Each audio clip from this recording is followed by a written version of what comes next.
sun flare that actually moved it away. Did you see that? What's the black stripe?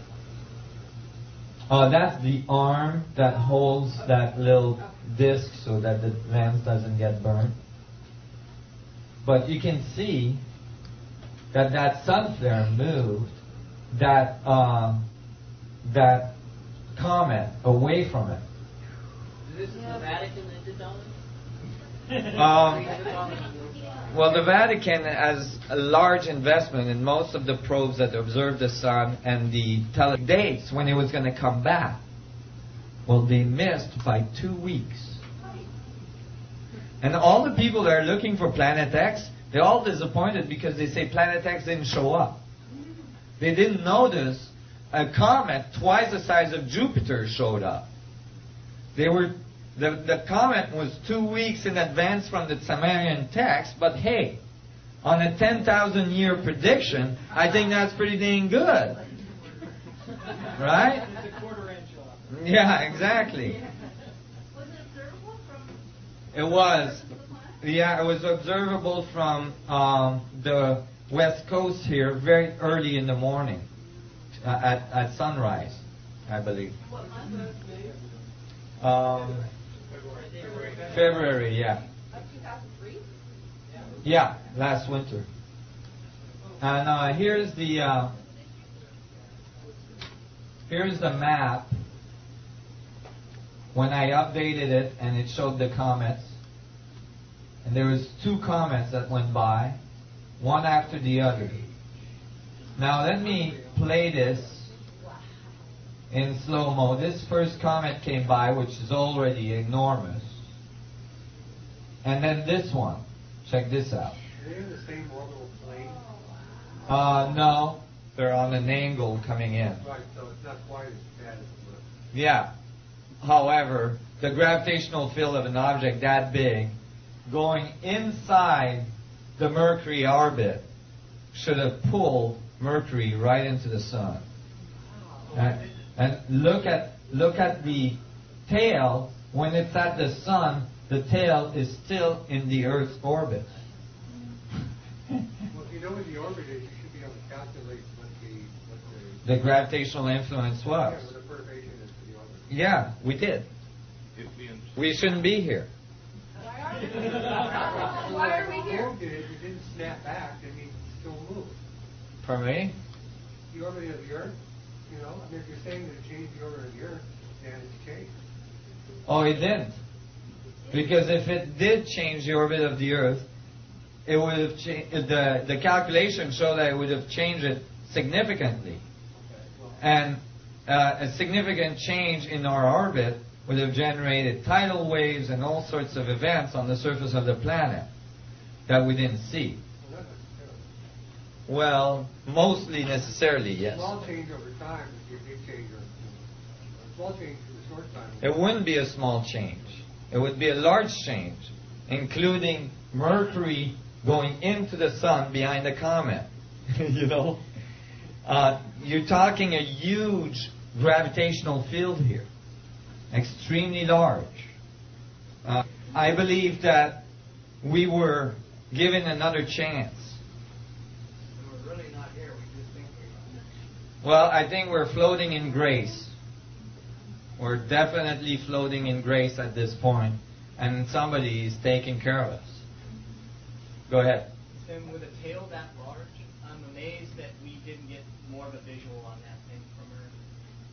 Well, it's because of the angle at which it came in, and the angle of the Earth relative to it. It was not easily available. But there's pictures on the net of it. People took pictures in the morning of the comet. It's enormous. It occurred that quickly. Yeah, it was moving extremely fast.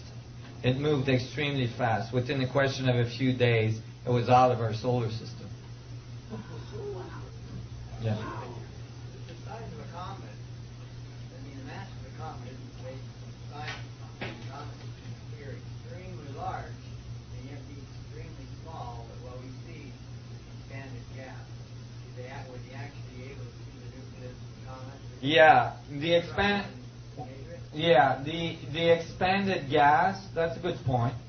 The expanded gas of that comet is much larger than the sun. Well, Yes, what yes. was the material size of the corona would tell whether or not it was really the exact You see the size of the perturbation and the expansion of the gases around the comet makes the size of the comet actually much larger than twice the size of Jupiter. So when they say twice the size of Jupiter, they're talking about the nuclei of this comet. Because the material around it, this is the size of the sun. The material around it makes it almost as large as the sun. You're talking about size or mass? I'm talking about size. The mass is directly related to its composition, which is supposed to be mostly ice and rocks. So, It'd be a concentration of many gas. well, yeah, but that would be an unusual comet. In general, comets are ice and rocks. Which would make its mass so close to the sun's mass. The sun is gaseous. The solid object that size would have a mass. An extremely large mass.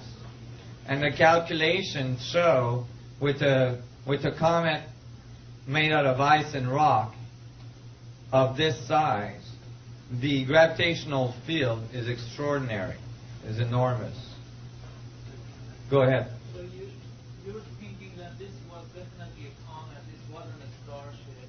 Yeah, this was definitely a comet. They were protected by other forces, but this wasn't, if this was just a comet, that was really... That's right. Because you see on this one, you know, unlike the videos of these other objects, you can tell there's a pretty good tail there, you know. I mean, this is a tail the size of an astronomical unit, almost, from the sun to the Earth, you know. So that's, you know, that's appropriate for a comet, you see. Go ahead. What's the source of this? Is this is an animation, obviously, since the Earth is in it, or is it? Yeah. Yeah. Yeah, this is a program that gives you the activities that are going on in the solar system. But it's based on measurements. Yeah, it's all absolutely accurate to what's going on out there. At least some of the stuff that's released by NASA, in any case. That's actual footage, right? That's actual footage, yeah. This is not an animation. This is pictures taken by Soho of this comet going by. Go ahead. With regards to that, what are your information and thoughts on what the latitude was with regards to the sun, where that came from, and might that affect? Because that would have created a large perturbation in our daily life.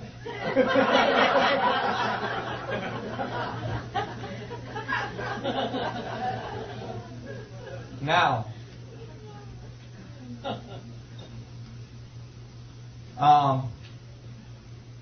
the sun is not, you know, the activity that's going on in our solar system is just outrageous right now. You guys need to know about this. It's kind of nuts. This is what the sun does every year. Every 11 years, I'm sorry. It's called the sun cycle. Every 11 years, the sun flips its poles. Its north pole becomes its south pole, and its south pole becomes its north pole. And when it does that, and I don't mean that it flips its physical poles, it flips its magnetic poles. And when it does that every 11 years, it goes from a smooth surface with not too many sunspots to more and more sunspots till it reaches its peak and flips its pole, and then it goes back to normal. It goes back to this type of structure. So this was the approach to the last sun cycle, the last solar maximum. Go ahead.